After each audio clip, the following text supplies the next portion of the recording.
Alors bonjour. Ce matin, je demande au premier ministre Legault de retrouver son humanité, celle qu'il avait en 2019, et d'accorder une clause de droit acquis pour les citoyens et les citoyennes en ce qui a trait au programme du PEC. Vous vous rappellerez, l'ancien ministre de l'Immigration, M. Jolin Barrette, avait déjà tenté de modifier le programme. Il a été obligé de reculer à cause de l'impact. On vit présentement la même chose. Moi, il y a des gens qui m'appellent. Je rencontre des personnes, des familles qui sont venues au Québec, qui ont suivi des cours. Je pense entre autres à la famille Le Dantec, qui d'ailleurs a donné une entrevue aux médias. Monsieur a obtenu 2 DEP. Monsieur est soudeur. Il veut travailler. Il a un emploi. Son employeur veut le garder. Ils ont 4 enfants. Ils sont partis de la France. Ils sont ici, ils sont bien intégrés, ils parlent français. Quand monsieur a terminé son cours et qu'il a voulu appliquer pour le PEC était suspendu. Maintenant, le PEC est disparu. Alors, monsieur, là, est pris dans une situation où il n'y a pas d'issue et c'est un véritable drame pour la famille. Je tiens à le souligner. Les enfants veulent rester ici, les parents aussi. Et on a besoin de soudeurs au Québec. On a besoin de machinistes. On nous l'a dit pendant la planification en immigration. On a besoin, nos manufacturiers, nos compagnies en ont besoin. Il faut arrêter de nuire à l'économie. Et donc, je demande au premier ministre de faire preuve d'humanité et de donner une clause de droit acquis pour les gens qui sont déjà sur le territoire. Et quand ils sont partis, les règles étaient là. Comme j'ai déjà dit, on ne change pas les règles d'un match de hockey en 3e période. Merci. Je cède maintenant la parole à mon collègue André Fortin. Merci, André. Le dossier du programme de l'Expérience québécoise, là, il est symptomatique de ce gouvernement-là. C'est un gouvernement qui connaît les conséquences de ses actes, qui connaît les conséquences négatives, dans ce cas-ci, sur l'économie, connaît les conséquences négatives sur le financement de nos universités, mais qui choisit quand même d'aller tout droit dans un mur. Et c'est vrai en matière d'immigration, mais c'est vrai en matière de santé. Le gouvernement du Québec, le premier ministre, connaît l'impact de la loi 2. On la voit à tous les jours. Il y a des médecins qui quittent à tous les jours. Il y a des patients qui reçoivent des lettres, comme quoi ils n'ont plus de médecin à tous les jours, mais ils choisissent d'aller de l'avant quand même. C'est vrai en foresterie aussi.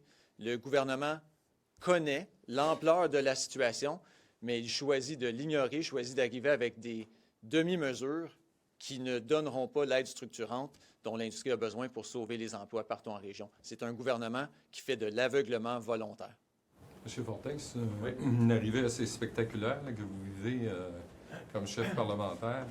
Il y a à peine 5 minutes, Paul Saint-Pierre Plamondon a répété que le Parti libéral, c'était une culture de la corruption. Oui. Juste un commentaire pour M. Saint-Pierre Plamondon. Tout ce qui est exagéré est insignifiant. Et c'est particulièrement vrai dans ce cas-ci. Mais j'ai un commentaire également pour Simon Jolin Barrette, dont j'ai entendu les propos hier. D'abord, M. Jolin Barrette devrait se souvenir que le seul parti qui a été forcé de suspendre son financement public pendant une année complète à cause de ses pratiques douteuses, c'était la Coalition Avenir Québec. Mais surtout, il devrait se rappeler son rôle, le rôle de procureur général du Québec. Hier, je l'ai vu conclure à l'illégalité. Le procureur général du Québec doit être à la hauteur de ses fonctions, ce qu'il n'a pas fait hier. Il est allé trop loin en parlant de pratiques illégales? Vu que tu connais très bien le rôle d'un procureur général, André. Ce que j'ai retenu de son intervention hier, c'est qu'il a déjà conclu.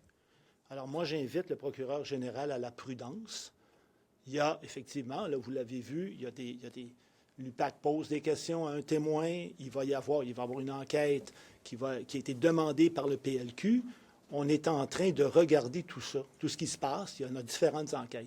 Que le procureur général du Québec, qui est celui qui représente le gouvernement devant les tribunaux, conclut déjà à de l'illégalité, il devrait se garder une petite gêne. Il a conclu trop rapidement. Il a un devoir de réserve. Puis il a un devoir de réserve aussi, puis il doit faire attention. Il y a un code de déontologie comme avocat, comme tous les avocats.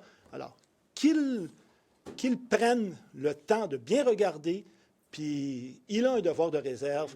Alors voilà. Écoutez, il a fait une déclaration comme ça en sortant, là. Moi, ce que je dis... Il n'y a pas d'immunité, là. Non, je comprends, M. Laforêt. Moi, ce que je lui dis ce matin, là, comme procureur général, qu'il se garde une petite gêne, qu'il fasse attention à ses propos. Il a un devoir de réserve.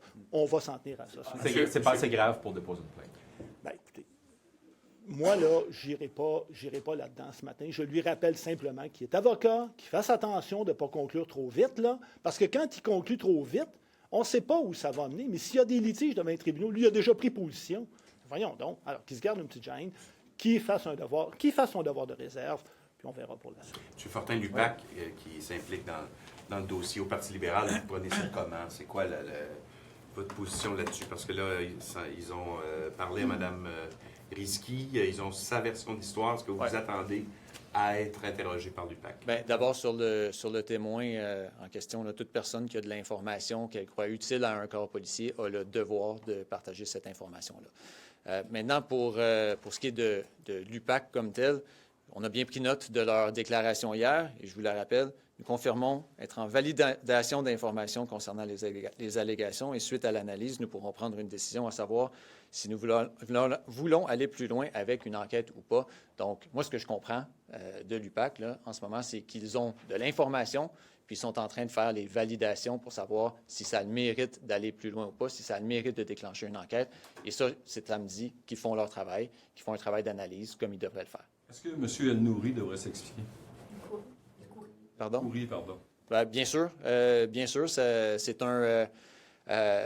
de ce qu'on en comprend, là, M. El-Khoury, c'est un solliciteur. Il avait un certificat de sollicitation dans la campagne à la chefferie. Et il doit s'exprimer sur cette question-là, savoir qu'il a fait les choses dans les règles de l'art.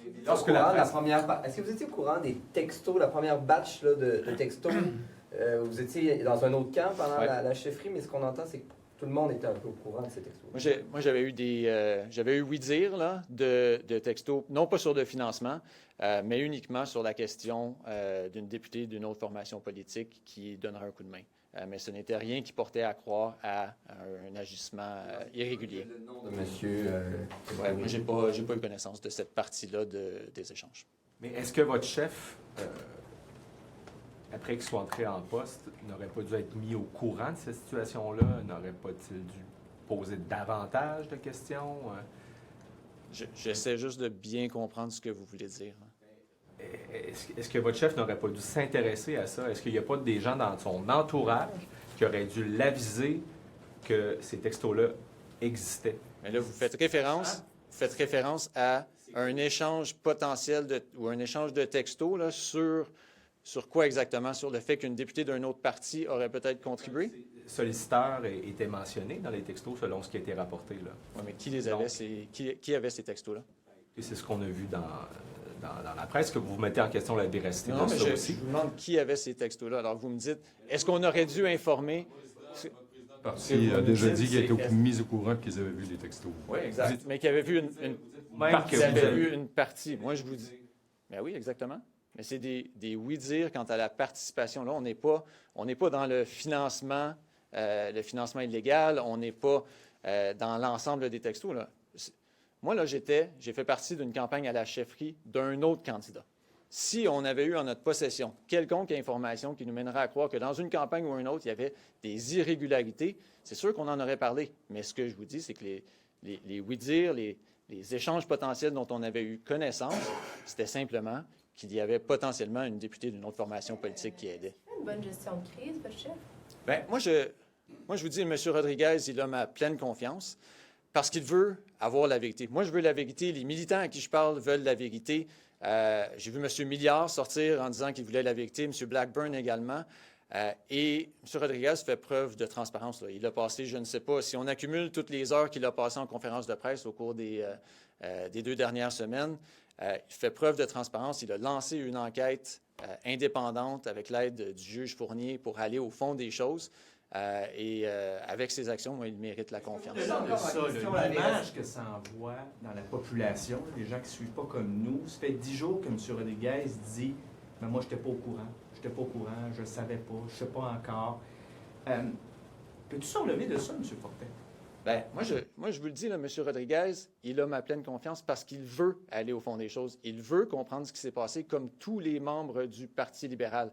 Et comme lui, quiconque aurait contribué à une irrégularité, à un processus, à une méthode de travail qui n'était pas conforme aux exigences éthiques, cette personne-là, ces personnes-là, s'il y a lieu, doivent être exclues du parti. Et M. Rodriguez a été très clair sur cette question-là. Moral au deuxième actuellement.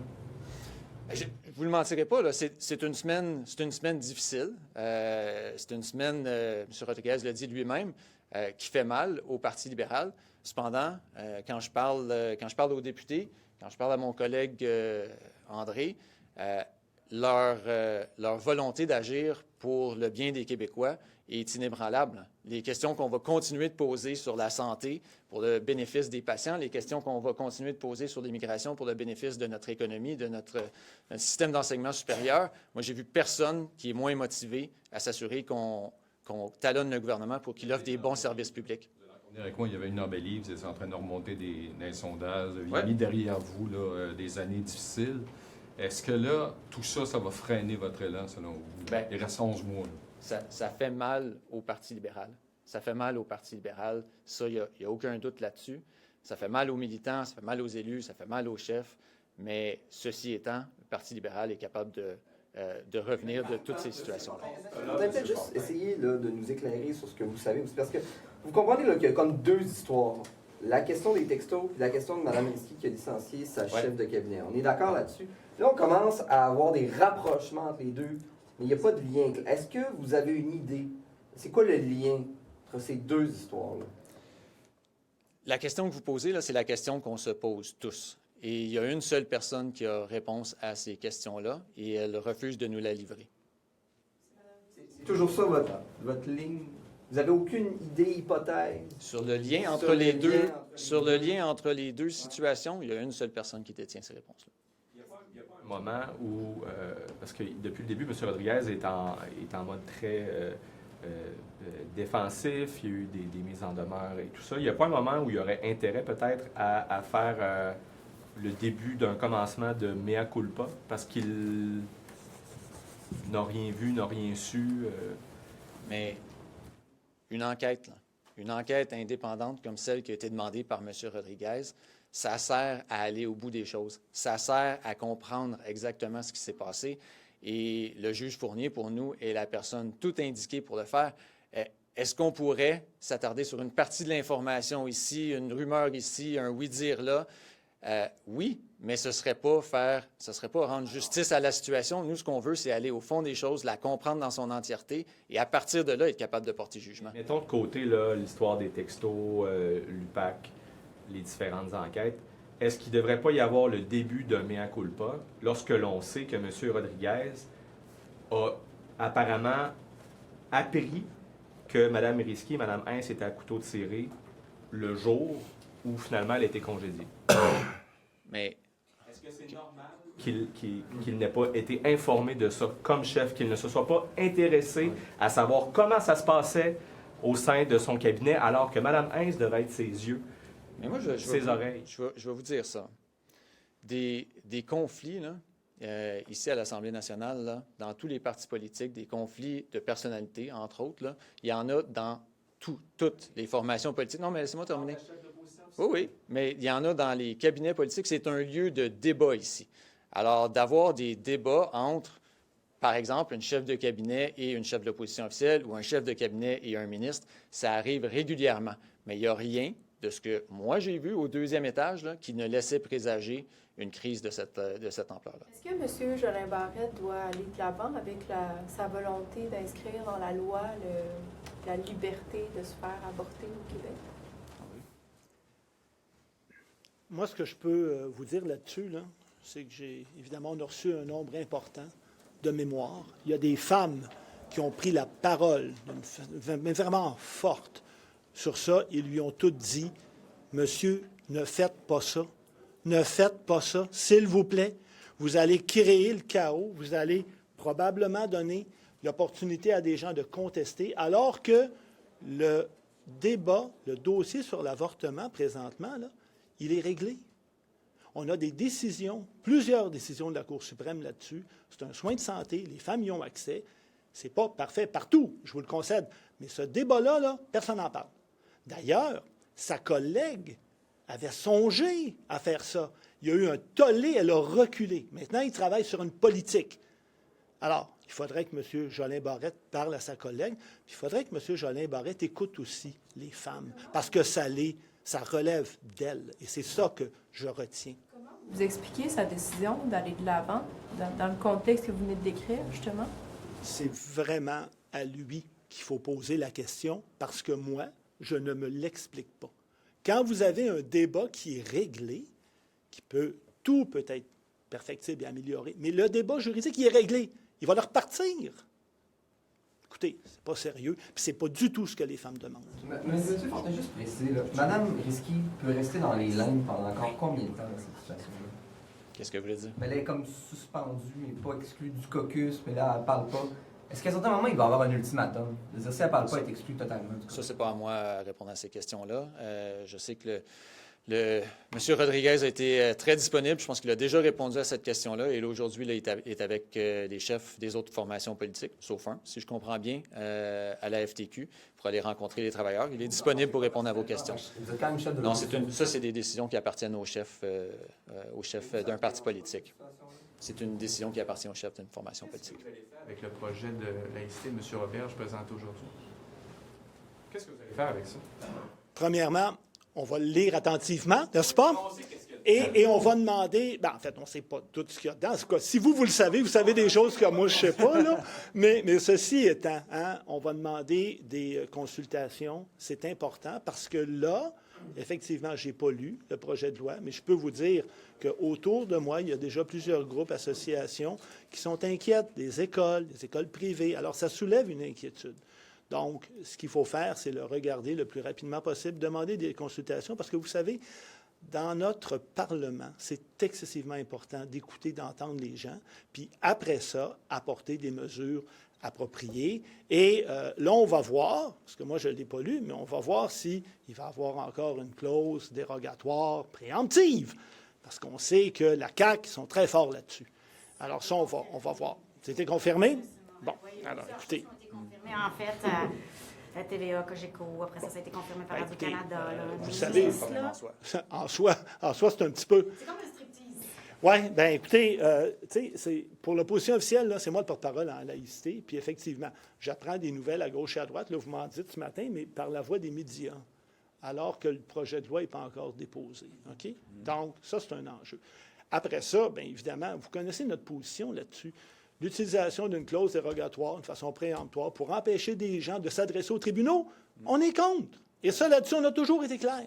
Alors, on va le lire, mais avec ce que vous me dites, c'est la réponse que je vous donne. Mr. Morin, can I jump in English on Yes, this? yes, you can. Yes, you can. Okay, so do you think in 2025 it was necessary because you had Bill 94 to reinforce secularism in schools? That became law, and then you have this new secularism bill 2.0. Was it necessary? Well, to answer your question frankly, I'll have to read the act. There's one thing that I will look at when the bill will be tabled in the House in a few minutes. What is he going to do, the minister, with the street prayers, if I can call it that way? Because if it's in there, and if it's forbidden, remember the Pelchat-Rousseau report. For them, it was not an issue. Okay? So, again, what's the objective of the minister, of the government, to ask experts to draft a report, to assist them, okay? There was a cost to this report, and now the first thing that we may see is a clause or a section that is not even in the report, and those experts have decided that it was not a real issue. And frankly, because we've heard about this and we've talked about it, I don't remember seeing significant numbers of people praying in the streets of Tadoussac or La Malbaie or Bécomo. So is it really an issue? And the other thing that I would Yes. like to ask you Yes. is basically that the government may use the notwithstanding clause again. So it's kind of as if they want to revive the flame with citizens. The support that they had, the popularity that the CAQ had back in 2018, is it a recipe that will work this time? When it's not going well for the government, they, if I can say it, they want to look at their militants, their base, and hope that it will change something. Huh? At the beginning of this press conference, I referred to a very significant issue. Workers that are here, and because of the PEC, which is no longer in force, they may have or they will leave eventually. So that will have. Secularism They're using secularism, to me, as a distraction, and depending of what's in the bill, we'll see. We will debate with the government. If the notwithstanding clause is in the bill, preemptively, we are against it. People should have the right to seek redressment from the court if they think that their rights are infringed. So that's my position. What message do you think the CAQ is trying to send to Quebecers with this bill? Oh, well, they're very good at dividing people, so that might be the end result of this bill. But again, we'll see. I haven't read it. Je vous prendrai en français, moi, sur les prières de rue à Tadoussac. Ouais. La majorité. Ouais. On avait- vous Moi, laissez- j'en ai pas vu. Moi, j'en ai pas vu. J'en ai pas vu. Des prières de rue à Tadoussac, j'en ai pas vu à la Malbaie. Puis je vais le répéter en français. Le gouvernement a demandé à deux experts, M. Rousseau, Mme Pelchat, de rédiger un rapport pour avoir un éclaircissement sur la situation. Ma compréhension, c'est que les experts du rapport ont écouté ça, là, c'est pas un enjeu. Là. Le ministre a sauté là-dessus, puis c'est ça qu'il veut faire. Essayez de comprendre. Essayez de comprendre. Mais je reviens aussi à ce ministre-là, parce qu'il est aussi le ministre de l'Immigration, n'est-ce pas? Quand on a étudié le projet de loi 74, toutes les universités, les cégeps, qui ont dit « Monsieur le ministre, ne faites pas ça, vous allez nous nuire. » Il l'a fait pareil. Quand on a fait la planification en immigration, les associations, les manufacturiers, l'industrie, les universités sont venus, ils ont dit « Monsieur le ministre, faites attention, c'est fragile. » Bien, il ne les a pas écoutés. Alors, on est toujours confronté à cette attitude de ce gouvernement-là, puis j'en parlais plus tôt ce matin avec le PEC. Moi, là, sincèrement, j'ai vu des gens pleurer dans mon bureau. Là. Ils sont au désespoir.